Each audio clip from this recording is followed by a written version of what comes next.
நீங்க 2000 ரூபாய் வாங்கிக்கிட்டு அவரு சினிமா காட்டாருன்னு சொல்றீங்க. அதுக்கு பவர் இருக்குது. வாங்குறான் கொடுக்குறான். நீ அதே 2000 ரூபாய் கொடுத்து ஒட்டு வாங்குறிய ஒட்டு. அதுக்கு இன்ஜெக்ட் கொடுக்குற. அப்பா மாட்டும் காசு கொடுக்குற. 5000 ரூபாய் கொடுக்குற ஒட்டுக்கு. ஒப்ப தாத்தா பாட்டம் காசு கொடுக்குற. இவன் உழைச்சு சம்பாதிக்கிறான். சம்பாதிச்சு போட்டோம். என் கேரக்டரே புரிஞ்சுக்க மாட்டேங்குது. ஜனநாயகன் சென்சார் ஒரு மயில வேணாண்டா. மொக்காட்ட குடுறா கையில. இந்த ஆட்சியே வேணாம் தூக்கி போடுங்க. உண்மையான வருவாங்க. சென்ட்ரல் கவர்மெண்ட் ஒரு மயில வேணாம். நீங்க கிழிச்சதெல்லாம் போதும். இந்தியா விற்பனைக்குன்னு போட்டிருந்தேன். இப்ப நாட்டை நாசம் பண்ணி இந்தியாவை உண்மையிலேயே வித்துட்டு இருக்காயா. எல்லாத்தையும் வித்துட்டாங்க. நம்மெல்லாம் சும்மா என்னடா நாடாடா இது. வித்து திங்கிறாங்க எல்லாம். நான் சொல்ல போனா சொல்லுவேன். இது வேற மாதிரி போயிடும். கேரளா போயிடுச்சு, காஷ்மீர் போயிடுச்சு. இப்ப இந்த வந்துட்டு இருக்க மத ரீதியான அப்பட்டமான பொய்ய சொல்லிக்கிட்டு இந்த நாட்டை நாசம் பண்ணிட்டு இருக்காங்களே. அதெல்லாம் என்ன மயிருக்கு எப்படி வந்துச்சு? இவன் என்ன தப்பு பண்ணா? என்ன பேசிட்டு இருக்கீங்க? நான் நியாயத்துக்கு குரல் கொடுக்கிறவன். நான் சாதாரண அடிப்படை தரமட்டத்தில் தர லோக்கல் தான். அதை எதிர்க்கிறேன். இந்த சென்சார் ஒரு மயில வேணாண்டா. மொக்காட்ட குடுறா கையில. இந்த ஆட்சியே வேணாம் தூக்கி போடுங்க. தமிழ்நாட்டில் நடத்திருந்தா பரவாயில்ல. நான் ஒரு ப்ரொடியூசரா அதோட பேசுறேங்க. ஆடியோ லட்சம் பல கோடி போயிருக்கோம். ஆமா. ஏன் தமிழ்நாட்டில் இருக்க மலேசியால போயிருக்கிறீங்க? என்ன பேசுறீங்க? அமெரிக்கால கூட வைப்பாங்க. நம்ம தமிழ் சினிமா எங்க போயிருக்குது? துபாயில கூட வைக்கலாம். நல்லா நடந்துச்சா? அங்க என்ன பேசுறீங்க? டிக்கெட் விற்பனை பண்ணி தான் சார் உள்ள அலோ பண்ணாங்க. எது? டிக்கெட் வித்து தான் உள்ள. சரி, அதனால உங்களுக்கு என்ன போல? நீங்க ஏன் வைத்திருச்சல் பண்ணீங்க? நீங்க சொன்னீங்க ஹீரோவோட மனசு இங்க இருக்கு, அவர் இல்லைன்னு. ஆனா இந்த படத்தோட பப்ளிசிட்டி பிசினஸ் எல்லாமே ஹீரோ வச்சுதான். அவர் இன்னைக்கு பொங்கலாகவும் வரல, இன்னைக்கும் வரல. நீங்க வந்திருந்தா உங்களுக்கும் யூஸ்ஃபுல்லா இருக்கும். நீங்களே தயாரிப்பாளரு. இதே மாதிரி அவர் ரஞ்சித் படம் எடுத்து படத்தில் நடிக்கிறாரு. இதே மாதிரி வராம இருப்பாரா? ஏன் உங்க படத்துக்கு வரல? உண்மையாகவே ஒரு ரஞ்சித் அந்த படத்தில் பிஸியாக தான் சார் இருக்காரு. அவரு அதாவது அந்த இது சொல்ல முடியாது. அது பெரிய படங்கள் சார். நான் அதை சொல்ல முடியாது. வேட்டுவம் படத்துக்கு அவர் ஆடியோ லான்ச்சுக்கு வராரு, ப்ரெஸ் மீட்டுக்கு வராருன்னு சொல்ல முடியாது. பட் எனக்கு அவர் இங்க வரல. உண்மைதான். எல்லாருக்கும் தெரியும் இங்க வரல. அது ஒரு குறையா நீங்க சொல்றீங்க. ஆமா. அது எனக்கு நல்ல மனிதருங்க. அவர் ஒரே நல்ல நடிகர். ஆனா ஷூட்டிங்ல என்னைக்குமே ஒரு கெட்டப்ல இருக்காருன்னு நினைக்கிறேன். அந்த படத்தோட தோற்றத்துல இருக்காரு. அது வெளியே வரக்கூடாது. இல்ல, நீங்க கேட்ட கொஸ்டின் கண்டிப்பா 100% உண்மை. வேட்டுவம் படத்துக்கு அவர் வராம இருப்பாரா? ஆடியோ லான்ச்சுக்கு ப்ரெஸ் மீட்டுக்கு நீங்க கேட்கறது 100% உண்மை. கண்டிப்பா அது வேற. அந்த டாபிக் வேற. பட் இப்போ டிஸ்டர்ப் பண்ணாதீங்க. அவர் நல்ல மனிதர். அவர் இங்க வரல. அவரோட மனசு இங்க இருக்கும். ஒன்றும் பிரச்சனை இல்லை சார். சார், இந்த படம் எடுக்கும்போது டோரா படம் என்ன பாக்குறீங்க? டோரா படம் நயன்தாரா நடிச்சாங்க. அதுல அந்த காருக்கு ஆவி இருக்கா? ஆவி நாயா இருக்கும். ஆமா. இது மாடா இருக்கு. இது எப்படி நாங்க ஏத்துக்கிறது? ஏன்னா நாங்க ஏற்கனவே அந்த படம் நாங்க பார்த்துட்டோம். இது மக்கள் எப்படி ஏத்துப்பாங்க? தென் அதுல சார் சொன்னாரு படம் ஸ்டார்டிங்லயே படம் வெளியே வரலன்னாரு. எந்த படம் வெளியே வரலன்னு சொன்னாரு? ஜனநாயகன். அதாவது வந்தாயிரம் வரட்டேன். அதாவது இது நீங்க ஆதரவாவோ எதிராவோ இது கூட புரியாட்டி நீ எப்படியா பத்திரிக்காங்க. இது கூட புரியாட்டி எப்படி? அதாவது நம்ம குடும்பம் சினிமாங்கையில ஒரு குடும்பம். அவருக்குன்னு ஒரு மாஸ் இருக்கு. அதுல அரசியல் இல்ல ஏன் புரியலன்னா, எடுத்த உடனே பேசும்போது என்ன சொன்னீங்கன்னா இந்த படத்தை பத்தி பேச வந்துட்டு அந்த படத்தை ஏன் பேசுனீங்க? அதுக்காக தான் எனக்கு புரியல. படத்தை மொத்தமா பார்த்தேன் இல்லையா? இவர்பட்ட வேதனைகள். ஒரு படம் அந்த டயத்துக்கு வரணும். அதான் சொல்றேன் நான். பிரியாணிலாம் அன்னைக்கு சாப்பிடணும். ஃப்ரிட்ஜில் வச்சு 4 நாள் கழிச்சு சாப்பிட்றதுக்கு பிரியாணி இல்லை. அந்த மாதிரி அது மிகப்பெரிய கொடுமை. அந்த மாதிரிலாம் இனிமேல் இருக்கக்கூடாதுன்னா ஒரு சரியான கேர்ஜி மாதிரி, ஒரு ஆத்தர் மாதிரி, ஒரு சரியான ப்ரொடியூசர் கவுன்சில் ஒரு ஆள் இருக்கணும். அநேகமாக எல்லாம் நல்லா இருக்கும். யாரையும் குறை சொல்றதுக்கு இல்லை. இது மிகப்பெரிய வேதனை. அது ஒரு மாஸ் ஹீரோ. என்ன அரசியல் நடக்குதுன்னு தெரியல. கோட்டுங்கிறான், அங்கேங்கிறான், மறுபடிங்கிறான், ஆர்டருங்கிறான். என்னடா நடக்குது இந்த நாட்டில்? என்ன யாராக இருந்தாலும் சரி, சினிமாங்கிற இந்த குடும்பம் அந்த இதுக்கு ஒருத்தர் பாதிக்கப்படக்கூடாது. எத்தனை ப்ரொடியூசர், எத்தனை பேர் அந்த ஆள் எத்தனை ஆயிரம் கோடி போட்டிருப்பான் படம் எடுத்தவன், எத்தனை லட்சம் பேர். அதில் ஒரு பொங்கல் தான் அந்த இதுக்கு கொண்டு வரணும். அது தனி மனித சாதனையோ ஒரு ஹீரோவோட வேலையோ அதெல்லாம் கிடையாது. ஒட்டுமொத்தமாக அந்த பாடு ஏதோ ஒரு தவறு நடக்குது, அதை இன்னும் என்னால் புரிஞ்சிக்க முடியல. அந்த வேதனையை தான் சொன்னேன். ஏன்னா இவர் தான் பணத்தை போட்டு இவ்வளோ கஷ்டப்பட்டு எடுத்திருக்காங்க இல்லையா. அதனால இந்த சினிமாவை நம்பித்தான் நம்ம பிரஸ் எல்லாமே இருக்கும். அதனால அதெல்லாம் கலையணும்னா உண்மையான கருப்பன்கள், உண்மையான ஒரு ஆர்வலர், இந்த நாட்டை நேசிக்கிறவங்க வரணும். டைரக்டர் சார், மன்சூர் சார் படம் முழுக்க இங்கேயும் சாப்பாடை பற்றி தான் பேசுறாரு. படம் முழுக்க சாப்பாடு சீன் வச்சதுக்கு காரணம் இந்த மாதிரி எதுவும் பேசிடக்கூடாதுங்கிறதுக்காக தானே. இந்த மாதிரி எதுவும் பேசிடக்கூடாதுங்கிறதுக்காக தான் சாப்பாடு சீனா? இல்ல சார், அவரு அதை சாப்பிடும் போது அழகா இருக்காரு. ஏன்னா அவரு நம்ம நிறைய பெரிய டேரக்டர் லோகேஷ் கனகராஜ் சார்லாம் சொல்லுவாங்க, அவரு சாப்பிட்டாலே ஒரு அழகுன்னுவாங்க. அதனால அவர் சாப்பிட வச்சது கண்டிப்பா அது கதை காலத்துக்கு நீங்க படம் பாத்தீங்க இல்லையா, அதான் ஒரு அழகு.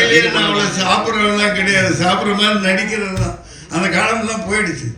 நான் வெஜிடேரியனா மாறிட்டேன், அதிகமாக சாப்பிட முடியறது இல்லை. இல்லை படத்துல அது ஓகே சார். நீங்க சொல்றீங்க சினிமா ஒரு குடும்பம், ஒரு படம் வெளியில வரல, நம்ம சட்டத்துக்கு புறமான கருத்து இருந்தா படத்தை சென்சார் நிறுத்தி வைக்கிறதுல என்ன தப்பு இருக்கு சார்? இப்ப இந்த படத்தை இல்லையா? நான் சொல்ல போனா சொல்லுவேன், இது வேற மாதிரி போயிடும். கேரளா போயிடுச்சு, காஷ்மீர் போயிடுச்சு. இப்ப இந்த வந்துட்டு இருக்க மத ரீதியான அப்பட்டமான பொய்ய சொல்லிக்கிட்டு இந்த நாட்டை நாசம் பண்ணிட்டு இருக்காங்களே, அதெல்லாம் என்ன மயிருக்கு எப்படி வந்துச்சு? இவன் என்ன தப்பு பண்ணா? என்ன பேசிட்டு இருக்கீங்க? நான் நியாயத்துக்கு குரல் கொடுக்கிறவன். நான் சாதாரண அடிப்படை தரமட்டத்தில் தர லோக்கல் தான். அதை எதிர்க்கிறேன். இந்த சென்சார் ஒரு மயில வேணாண்டா, மொக்கத்தை குடுறா கையில. இந்த ஆட்சியே வேணான்னு தூக்கி போடுங்க.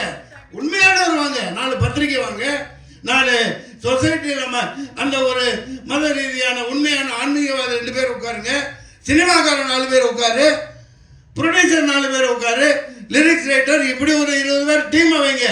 சென்ட்ரல் கவர்மெண்ட் ஒரு மயில வேணாம், நீங்க கிழிச்சதெல்லாம் போதும். நிறைய பாதிக்கப்பட்டாச்சு. நன்றி, வணக்கம். சார் வாங்க, குற்றம் மாதிரி இல்லை, வாங்க வாங்க. தோறுங்க இவ்வளவு நேரம் சென்சார் என்ன வேணாலும் கேட்கலாம். சென்சார் போர்டு கேட்டீங்கல்ல, நான் படம் எடுக்கிறவன் தான், எனக்கு சொல்றதுக்கு உரிமை இருக்கு. வாழ்க்கை ஜனநாயக படத்தை 2 வருஷம் தூக்கிட்டு டெல்லிக்கு பொட்டியும் தூக்கிட்டு அலைஞ்சேன். இந்த ஞானசேகரன் கொடுக்கல, கடைசி நான் பொட்டியை தூக்கிட்டு இப்ப மாதிரி டிஜிட்டல் கிடையாது, அது வேற காலகட்டம். நான் சமாளிச்சுட்டு வெளியே வந்துட்டேன். வாழ்க்கை ஜனநாயகம்னு படம் அது நல்லா ஓடிச்சு. ஒரே ஒரு ஷாட் அதில் இருந்துச்சு, இந்தியா விற்பனைக்குன்னு போட்டிருந்தேன். எது இந்தியா விற்பனைக்குன்னு போட்டிருந்தேன். நான் ஒரு காயலாங்கடை வியாபாரி. அதுல மேப், உலக மேப் இருக்கும், இந்தியா மேப் இருக்கும், விற்பனைக்குன்னு போட்டு மேப் போட்டிருந்தேன். அதை தூக்குனாருன்னா தூக்க முடியாதுன்னு இப்ப நாட்டை நாசம் பண்ணி இந்தியாவை உண்மையிலேயே வித்துட்டு இருக்காயா. மூஞ்சியை கொண்டு எங்கேயா வச்சுக்கிறது, எல்லாத்தையும் வித்துட்டாங்க. சரி சார், நம்மெல்லாம் சும்மா. சரி சார், படம் வந்துருச்சு. முந்தாண்டு இது பாருங்க, 600 கிலோமீட்டர்ல என்ன கங்கா, பெரிய எவ்வளவு பெரிய கிலோமீட்டர், எவ்வளவு பெரிய ரோடு, என்னாச்சு? தூக்கி அதான் நீங்க அப்படியே கொடுத்துட்டேன். 70% இந்த உனக்கு, இந்த அம்பானிக்கு. என்னடா நாடாடா இது? வித்து திங்கிறாங்க எல்லாம். கேளுங்க.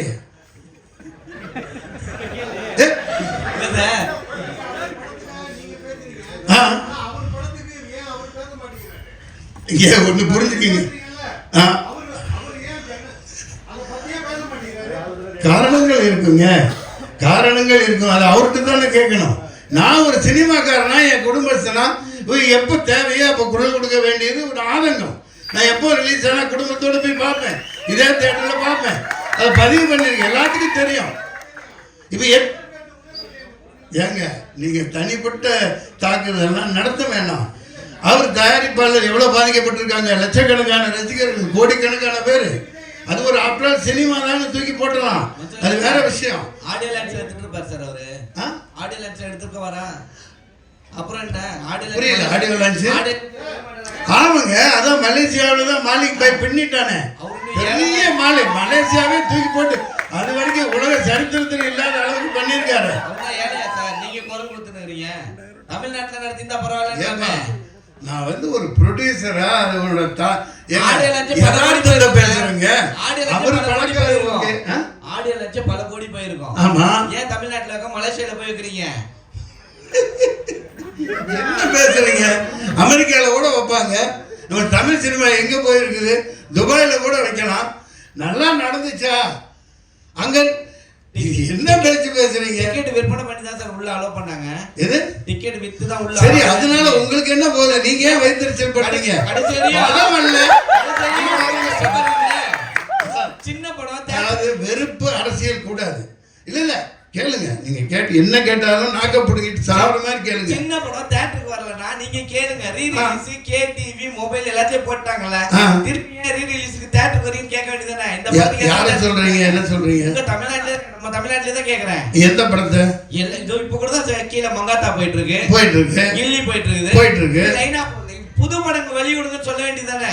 ஏங்க ஒரு விஷயமா, நான் கவுன்சில் இருந்தவன், நானும் தயாரிப்பாளர், நான் 11 கூட எடுத்திருக்கேன். இல்ல சார், தியேட்டர் கிடைக்கல. இப்ப அவர்கிட்ட டைரக்டர் கேக்குறாங்க, ப்ரொடியூசர். அதுதான் நண்பரே, தியேட்டர் கொடுக்க மாட்டேங்கிறாங்க, ஓடிடி கொடுக்க மாட்டேங்கிறாங்க. இதெல்லாம் சேனலைஸ் பண்ணணும். சரியான ஒரு பாடி இருக்கணும். ராணுவம் மாதிரி ஒரு நம்ம தயாரிப்பாளர்கள், ஏன்னா அவங்க தான் கடவுள்கள், அவங்க தான் முதலாளிகள். அதனால சகோதரர் கேட்டார், நண்பர், பழைய நண்பர் தான் அவர். நான் அவருக்கு வக்காலத்து வாங்குறதுக்கெல்லாம் வரல, ஆதங்கம். அவர் பேச மாட்டேங்கிறாரு, பேச மாட்டேங்கிறாரு. சார் மன்சூர் சார், அவர் 2000 ரூபா அவர் ரசிகர்களையும் டிக்கெட் வித்து வதைக்கிறாரு. படம் ரிலீஸ் ஆகலன்னா ப்ரொடியூசர் சாகுறாங்க. அவர் பேச மாட்டேங்கிறாரு. நீங்க எல்லாம் பேசி என்ன ஆக போகுது சார்? அவர் நாளைக்கு அரசியல்வாதியை வந்து என் உடம்புல ரத்தம் நிறைய ரத்தம் ஓடுது இல்லையா? மீடியாவே மீட் பண்ண மாட்டேங்கிறாரு சார். நீங்க 2000 ரூபாய் வாங்கிக்கிட்டு அவரு சினிமா காட்டாருன்னு சொல்றீங்க. அதுக்கு பவர் இருக்குது. வாங்குறான், கொடுக்குறான். நீ அதே 2000 ரூபாய் கொடுத்து ஒட்டு வாங்குறிய, ஒட்டு. அதுக்கு இங்க இருந்து கொடுக்குற, அப்பா பாட்டும் காசு கொடுக்குற. 5000 ரூபாய் கொடுக்குறீங்க ஒட்டுக்கு. ஒப்ப தாத்தா பாட்டும் காசு கொடுக்குற. இவன் உழைச்சு சம்பாதிக்கிறான். சம்பாதிச்சு போட்டோம். வாங்க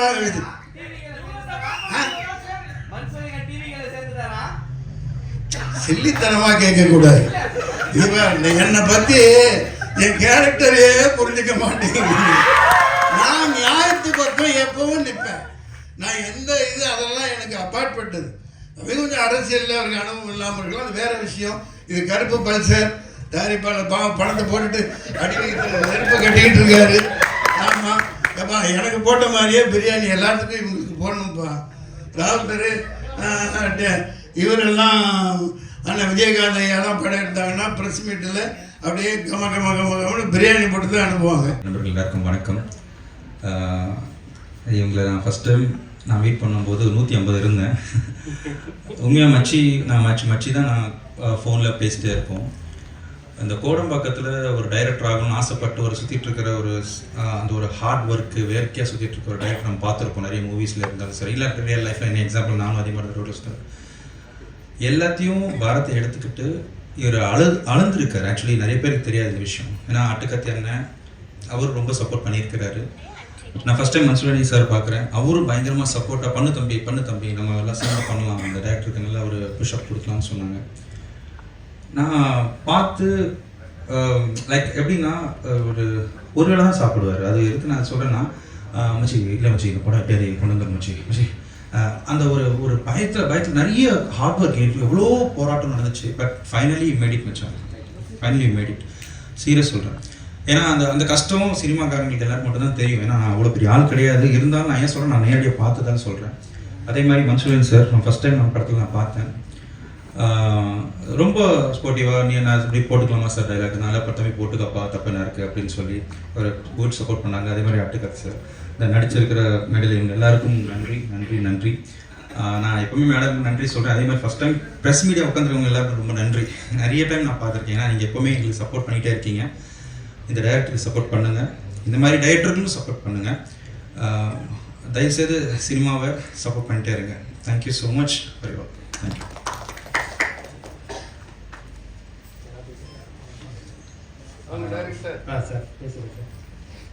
வந்திருக்க ப்ரெஸ் அண்ட் மீடியா நண்பர்களுக்கு ரொம்ப நன்றியை தெரிவிச்சுக்கிறேன். என்னோடய ஃபஸ்ட்டு படம் கருப்பு பல்சர். ஆக்சுவலி இந்த படம் வந்து கருப்பு பல்சர்னு நான் பொல்லாத படம் எல்லாருமே பார்த்துருக்கோம். வெற்றிமாறன் சாரோட ஃபஸ்ட்டு படம். அந்த படம் தனுஷ் சார் நடித்து அந்த பைக்கு நான் வாங்கி ஓட்டினேன். அதாவது கருப்பு பல்சர் வாங்கணும் ஆசைப்பட்டு ஓட்டினோம். அதுக்கப்புறம் பைக் வாங்குவோம் விற்றுருவோம். அதுக்கப்புறம் பைக் மாற்றிட்டே இருப்போம். அப்புறம் நாளடைவில் ஜல்லிக்கட்டு ஒரு போராட்டம் நம்ம எல்லாருமே கலந்துக்கிட்டோம். அந்த போராட்டம் மெரினால நம்ம நிறைய பேர் கலந்துக்கும் போது நானும் அந்த போராட்டத்தில் இருந்தேன். அந்த போராட்டத்தில் இருந்தும் நான் அடையாறு தான் என்னோடய வீடு. அப்போ அந்த டெய்லி போவோம். அங்கே நம்ம என்னென்ன தேவை மக்கள் ஸ்டூடெண்ட் தேவை நம்ம ஃபீல்ட் ஒர்க் பண்ணோம். அதுக்கப்புறம் ஜல்லிக்கட்டுக்கு பர்மிஷன் வாங்குறோம். ஜல்லிக்கட்டு விழா நடக்குது. அங்கே போகும்போது ஒரு சில பிரச்சனைகள் தான் நம்ம பார்க்குறோம். நம்ம சிட்டி தான், நம்ம பிறந்தது வளர்ந்தது எல்லாமே சிட்டி தான். பக்கத்தில் மதுராந்தகம், சென்னை, அடையாறு, இது ரெண்டுமே இருந்தது. அந்த பக்கம் எல்லாமே ஒரு விஷயம் நடக்கும்போது என்ன இது நம்ம இங்கெல்லாம் ஒற்றுமையாக இருக்கும், அந்த பக்கம் ஏதோ பிரச்சனை போயிட்டுருக்கு. பட் இங்கே நிறைய டேரக்டருக்கு சொல்கிறாங்க, இங்கே ஓப்பனாக சொல்லப்போனால் பெரிய டேரக்டருங்க எல்லாருமே பிரச்சனைகள் சொல்கிறாங்கன்னா பட் அந்த பக்கம் பிரச்சனை நடந்துக்கிட்டு தான் இருக்குது. சரி, இந்த கதையை நம்ம தொடுவோம், ஜல்லிக்கட்டை வச்சு ஒரு பிளான் பண்ணுவோம். நம்ம பொல்லாதவனில் கருப்பு பல்ஸ் இருக்குது. இங்கே பைக்கு ஜல்லிக்கட்டுக்கு பைக்கு காரணம் ப்ரைஸ் தராங்க. அந்த கான்ட்ராவர்சி மேட்ரு, அது கான்ட்ராவர்சி இல்லை, பட் அது நம்மளுடைய பாரம்பரியமான ஒரு விளையாட்டு ஜல்லிக்கட்டு. அது ஒரு சில இருக்குது, ஒரு சில பிரச்சனைகள்லாம் அதில் இருக்குது. உடச்சி சொல்லுங்க. Okay sir. தைரியமாக எடுத்துட்டு தயங்கினா எப்படி? இல்லை சார், அதான் சார். Okay sir. அதான் சார், அந்த பிரச்சனைகள்லாம் இருக்குது. அதுமாரி நம்ம எப்படி ஸ்கிரிப்டாக எடுக்கணும்னு பார்க்கும்போது ஒரு டவுட் இருக்குது ஜல்லிக்கட்டு. ஏன்னா வாடிவாசல்னு ஒரு பெரிய படம் வெற்றிமாறன் சார் பண்ண போகிறாரு, சூர்யா சார் நடிக்க போகிறாங்க. நம்ம ஜல்லிக்கட்டை வச்சு எப்படி பண்ணலான்னும் போது நான் எம் ராஜேஷ் கிட்ட ஒர்க் பண்ணேன். அவர் எங்கள் டைரக்டர் வந்து அவர்கிட்ட வந்து நான் ஒரு டிசிப்ளினை கற்றுக்கினேன். அதாவது அவரை மாதிரி ஒரு டிசிப்ளின் பார்க்க முடியாது. நான் இன்ஸ்டியூட் படிச்சுட்டு வந்தோடனே எனக்கு ஒரு கண்ணாடி படத்தில் அவர் அசிஸ்டண்ட்டாக வாய்ப்பு கொடுத்தாரு. அந்த நேரத்தில் அவரை பார்க்கவே முடியாது, அவ்வளோ பெரிய டைரக்டராக இருந்தார். இன்றைக்கும் அவர் பெரிய டைரக்டர், இன்றைக்கும் லைம்லைட்டில் படம் பண்ணிக்கிட்டு தான் இருக்குது. பல இட்டு படங்கள் கொடுத்துன்னு தான் இருக்காரு.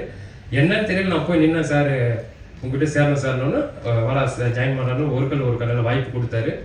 அன்னிலேருந்து இன்னைக்கு வரைக்கும் நான் அவர்கிட்ட தான் ட்ராவல் பண்ணிகிட்ருக்கேன். முத இந்த கதையை ஸ்கிரிப்டை லைன் அவர்கிட்ட சொன்னேன். என்னடா இது பெரிய கதையாக இருக்குடா, ஜல்லிக்கட்டுன்ற கருப்பல்சர்ன்ற வேறு கண்டென்ட்லாம் உள்ள எக்கச்சக்கமாக இருக்குது, இதை கண்டிப்பாக பண்ண முடியுமாடான்னாரு. நான் ஒன்றே ஒன்று சொன்னேன், சார் நான் உங்கள் பேட்டர்னே ஸ்க்ரீன் ப்ளே பண்ணிடுறேன். எஸ்எம்எஸ் பாஸு ஓகே இந்த பேட்டர்னில் ஃபஸ்ட் ஸ்டாப் தள்ளு போகிறேன் சார். ஃபஸ்ட் ஸ்டாப்பு உங்கள் பேட்டர்னில் தான் இருக்கும். நான் அப்புறம் கிளைமேக்ஸில் கடைசி 20 மினிட்ஸில் நான் கண்டென்ட்டை சொல்லிக்கிறேன்னு சொல்லிட்டு உண்மையாகவே இந்த கதையோட ஸ்க்ரீன் ப்ளே பார்த்தீங்கன்னா ஒரு பாஸு ஓகே அட்டகத்தி நான் குறைஞ்சது ஒரு 40-50 வாட்டி பார்த்த படம். ரஞ்சித் அண்ணோட முதல் படம். அது இல்லாமல் அந்த படத்துக்கு சொல்லிடுறேன். ஸோ அந்த படத்தில் அந்த தினகரன்ற கேரக்டர் வந்து கடைசியாக தான் தெரியும், டே இந்த பொண்ணு உன்னை லவ் பண்ணுறா, தினகரன்றவன் வேற ஒருத்தவன்டா தீனாடேன்ற மாதிரி ஆகும்போது அப்போ தினேஷ் அப்படி அழுதுனே வந்து பஸ் ஸ்டாண்டில் உட்காந்து அழும்போது ஒரு வயசான ஒரு பெரியவர் வந்து என்ன தம்பி இப்போ ஏன் தம்பி அழுவுற, பொண்ணு ஒன்றுமா தம்பின்னு கேட்பாரு. என்கிட்ட ஒரு பொண்ணு ஒன்று கட்டிக்கிறியான்னு கேட்பாரு. தினேஷ் சார் அழுதுனே சிரிப்பார். ஸோ அது இந்த பொண்ணு எதுக்கு இந்த பல்சர் பைக்லேருந்து இந்த பொண்ணு மேட்ருக்கு வரேன்னா, இந்த பெண்கள் விஷயம் வந்து இன்னும் அந்த பக்கம்லாம் ஒரு ஆணவ படக்கலாம் லவ் அது எல்லாமே தடுக்கிறாங்க. இது எல்லாம் தான் என்னை வந்து இந்த கருப்பல்சர் படத்தை என்னை கதை எடுத்து தூண்டின விஷயம். ஸோ அந்த பல்சரு இந்த மாதிரி விஷயங்கள், இந்த ஜல்லிக்கட்டு இதை வச்சு நான் இந்த ஸ்க்ரீன் பிளேவை பண்ணேன். எனக்கிட்ட நம்மளுக்கு இருக்கிற கம்மி பட்ஜெட்டில் ஒரு பெரிய கண்டென்ட்டை சொல்லணும். அதுக்கு எனக்கு ரொம்ப யூஸ்ஃபுல்லான படங்கள் பாஸு ஒரு கண்ணாடி அட்டகத்தி இது மாதிரி களவாணி படங்கள் தான் எனக்கு தோன்றுச்சு. அதுக்கப்புறம் வெற்றிமாறன் சொல்கிற பொல்லாதன் படத்தை வச்சு இந்த இவ்வளோ பெரிய படத்தை நான் முடிச்சிருக்கேன். அது மட்டும் இல்லாமல் இதில் பெரிய விஷயம் என்னன்னா, நான் அந்த படத்தில் டைரக்டர் மட்டும் இல்லை தயாரிப்பாளரும் கூட நான் தான். அது பெரிய சவாலான விஷயமா இருந்தது. அது கண்டிப்பாக வந்து அது எப்படி சொல்றதுன்னா, எங்கள் ஃபேமிலியே இன்னைக்கு ரொம்ப பிரச்சனை தான் மாட்டிட்டாங்க. தயாரிப்பாளனுமா நான் வேற வழி இல்லை, நம்ம வந்துட்டோம் ஃபீல்டுக்குள்ள 15 வருஷமா ட்ராவல் பண்ணிட்டோம். ஒரு படமாச்சு பண்ணிட்டு தான் நம்ம வீட்டுக்கு போகணும். இது மிலிட்ரியை விட மோசமான இடம் இந்த கோடம்பாக்கம். மிலிட்ரியில் கூட நம்ம ஒரு ரிட்டைர்மெண்ட்டு ஒரு அமௌண்ட் கொடுப்பாங்க, ரிட்டையர்ட் ஆனால் சரக்குலாம் கூட மிலிட்ரியில் கொடுப்பாங்கன்னு வைங்களேன், நம்ம அதை வாங்கிக்கலாம் குடிக்கலாம். ஆனால் அந்த கோடம்பாக்கம் வந்து இன்றைக்கும் என்னை அழிச்சின்னு தான் இருக்காங்க. பட் இன்றைக்கும் என்னை போட்டு தான் இருக்காங்க. அது ரொம்ப கஷ்டமாக இருக்குது.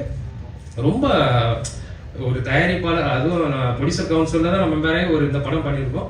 பாவம் எல்லா தயாரிப்பாளரும் இன்னைக்கு அவ்வளோ பிரச்சனை இருக்குது. நீங்கள் பாருங்கள், இந்த நான் கண்டென்ட் வந்து ஜல்லிக்கட்டில் இஷ்யூ இருக்குது, லவ்வில் ஒரு இஷ்யூ இருக்குது, இப்போ எங்கள் ஃபீல்ட்லேயும் அவ்வளோ இஷ்யூ இருக்குது. இது எல்லாமே நான் பேசிகிட்டு இருக்கேன். கொஞ்சம் கட் பண்ணி பேசுகிறேன். என்னால் ஓப்பனாக எதுவும் பேச முடியாது. கொஞ்சம் மன்னிக்கணும். அதான் ஒரு கண்டென்ட்டை இவ்வளோ தூரம் நான் முடிக்கணும் சீக்கிரம், அதனால் நான் கட் பண்ணி பேசுகிறேன். ஸோ ப்ரொடியூசர் கவுன்சிலையும் நம்ம அந்த ப்ரொடியூசரும் காப்பாற்றுங்க, சப்போர்ட் பண்ணுங்கள். கண்டிப்பாக நீங்கள் படம் பார்த்துட்டீங்க, எனக்கு தெரியும். செகண்ட் ஹாஃபு லாஸ்ட்டு ஒரு 30 மினிட்ஸ் எப்படி இந்த படம் இருந்திருக்குன்னு சொல்லிட்டு கண்டிப்பாக என்னை ஓப்பனாக ப்ரெஸ்ஸு அண்ட் மக்கள்கிட்ட மீடியா எல்லாருக்கிட்டையும் நண்பர் மாதிரி கேட்குறேன். நம்ம ஒரு தொழிலை நேசித்து வரோம், அந்த தொழிலில் ஜெயிக்கணும், இவ்வளோ தான் நம்ம விஷயம். அந்த தொழிலை நம்ம இருக்கணும், மற்றது எதுவுமே நம்மளுக்கு ஆசை இல்லை. எல்லாமே காலங்கள் கடந்து போகிற மாதிரி தான் போயிட்டு இருக்கோம். ஸோ இதுதான் நான் இந்த டைமில் நான் தினேஷ் சாரை பற்றி சொல்லிக்கிறேன். அவர் இன்னைக்கு வரல, கண்டிப்பாக அவருடைய மனசு இங்கே இருக்கோம், டெய்லி டச்சில் தான் இருக்கார். என்னன்னா அவர் வந்து நான் இந்த படத்தை வந்து 25 நாளில் ஷூட்டிங் ஃபுல்லாக முடித்தேன். இவ்வளோ பெரிய படம் நீங்கள் பார்த்துருப்பீங்க. அது காரணம் வந்து தினேஷ் சார் தான்.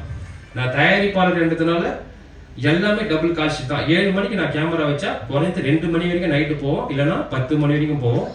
கண்டிப்பாக மற்ற ஹீரோ நடிப்பாங்களான்னு தெரியல, அந்த அளவுக்கு ஹார்ட் ஒர்க் பண்ணி நடிச்சு கொடுத்தாரு தினேஷ் சார். தினேஷ் சாருக்கு நான் ரொம்ப ரொம்ப நன்றியை தெரிவிச்சுக்கிறேன். அவர் இல்லைன்னா இந்த படத்தை கண்டிப்பாக நான் முடிச்சிருக்க முடியாது. ஃபர்ஸ்ட் தினேஷ் சாருக்கு தேங்க்ஸ் சொல்கிறேன். அதுக்கப்புறம் பிராங்க் ஸ்டார் ராகுல், இந்த படத்தை நீங்கள் பார்த்துருப்பீங்க. ஃபர்ஸ்ட் ஹாஃப்லேருந்து எண்டு வரைக்கும் பிராங்க் ஸ்டார் ராகுல் ஒரு காமெடி. இன்னைக்கு நம்ம இண்டஸ்ட்ரியில் காமெடியானே கிடையாது, உங்களுக்கு நல்லாவே தெரியும். நம்ம வர காமெடி டைரக்டர்கிட்ட வந்திருக்கோம். நம்ம காமெடி வச்சு தான், டைலாக் வச்சு தான் ஒரு சீனை நம்ம நவுத்தி ஆகணும், வேறு வழியே கிடையாது. நம்ம அவ்வளோ பெரிய பொருள் செலவு பண்ண முடியாது, நம்ம ரூமாக தான் வச்சு எடுத்தாகணும். ஏன்னா ஒரு நாளைக்கு 5 சீனாச்சு எடுக்கணும், அப்போ தான் அந்த சீனை நம்ம முடிக்க முடியும் 25 நாள். அப்படின்னும் போது இந்த ராகுல், எங்கள் மச்சி ராகுலோட உழைப்பு, அவருடைய டேலண்ட்டு கண்டிப்பாக இந்த படத்தில் வெளியே வரும். அதுக்கப்புறம் இவரை காமெடியாக எல்லாருமே எப்படி பண்ணுவாங்க உங்களுக்கு தெரியாது. 3வது வந்து மன்சூர் அலிகான் சார். இந்த ஸ்கிரிப்ட் பண்ணும்போது எனக்கு வந்து மன்சூர் சாரோடைய அந்த அவர் லைன் எழுதும் போதே மன்சூர் சார் தான் நடிக்கணுன்ற மாதிரி முடிவு பண்ணிட்டேன். முடிவு பண்ணும்போது நான் சின்ன வயசுலேருந்து அவரை பார்க்கும்போது பயப்படுவேன். ப்ரெஸ் மீடியாலாம் அவர் பேச்சை பார்க்கும்போது எனக்கே ஒரு பயம் இருக்கும். வேற நம்ம எல்லாரும் பேசுறதை நான் பார்க்கும்போது ரொம்ப அவர்லாம் சொல்கிற பேச்சில் கேட்க மாட்டார்ப்பா. அவர் டைரக்டர்லாம் சீன் பேப்பரில் தூக்கி போட்டு அவர் தான் டைலாக் பேசுவார்னு சொல்லுவாங்க. பட் ஆனால் அப்படிலாம் இல்லவே இல்லை. அதாவது மன்சூர் சார் மாதிரிலாம் ஒரு பர்சன் நம்ம பார்க்கவே முடியாது. அதனால தான் அவர் இவ்வளோ காலங்கள் நிற்கிறாரு. அவர் கேப்டனை பார்த்தவர், சூப்பர் ஸ்டார்லாம் பார்த்தவர், அதனால தான் இவ்வளோ காலங்கள் நிற்கிறாரு. கடைசி பாருங்க, எங்களா மாதிரி எங்கள் ஜென்ரேஷனே வாழ வைக்க வந்திருக்காரு சார். அவர் அடுத்த ஜென்ரேஷனை கண்டிப்பாக டாப்பில் தான் இருப்பார். ஆனால் ஒன்று சொல்லுவார், என்னை இவ்வளோ வேலை யாருமே வாங்கலடா. அந்த கேரவன்னிக்கு ஏற்கனவே சொல்லியிருக்கேன், அதை ஏற்றி விட மட்டும் கேரவன் பார்க்கறதோடு தான் அவர் வேலையாக இருக்கும். அவ்வளோ வேலை வாங்கியிருப்பேன். என்னை என்கரேஜ் பண்ணி டப்பிங்காக இருக்கட்டும், ஸ்பாட்டாக இருக்கும். அவரும் அதே தான், 7 மணிக்கு மேக்கப் போட்டு 8 மணிக்கு வந்தாருன்னா 10 மணிக்கு தான் நான் அவரை அனுப்புவேன். ஸோ இது எல்லாமே இந்த ஹார்ட் ஒர்க் எல்லாமே நான் ப்ரொடியூசராக இருந்தனால தான் வந்தது. ஸோ அந்த ஒரு ப்ரொடியூசரோட வழி தான் அது. மற்றபடி டைரக்ஷன் நான் எங்கள் டைரக்டர் எம் ராஜேஷ் கிட்ட இருந்து கற்றுக்கின விஷயத்தை நான் அப்ளை பண்ணியிருக்கேன். எனக்கு சப்போர்ட் பண்ணுங்கள், ரொம்ப நன்றி. நான் அதாவது டாபிக் எங்கெங்கே போய் நினச்சிக்காதீங்க, இது எல்லாமே வழி. நான் எதுவுமே நான் யோசிச்சுலாம் வந்து பேசலை, நான் பேச இன்னும் நிறைய இருக்குது. கண்டிப்பாக ஒரு சக்ஸஸ் மீட்டில் மீட் பண்ணுவோம். ரொம்ப நன்றி. Good night. 2 வரி பேசுகிறேன்.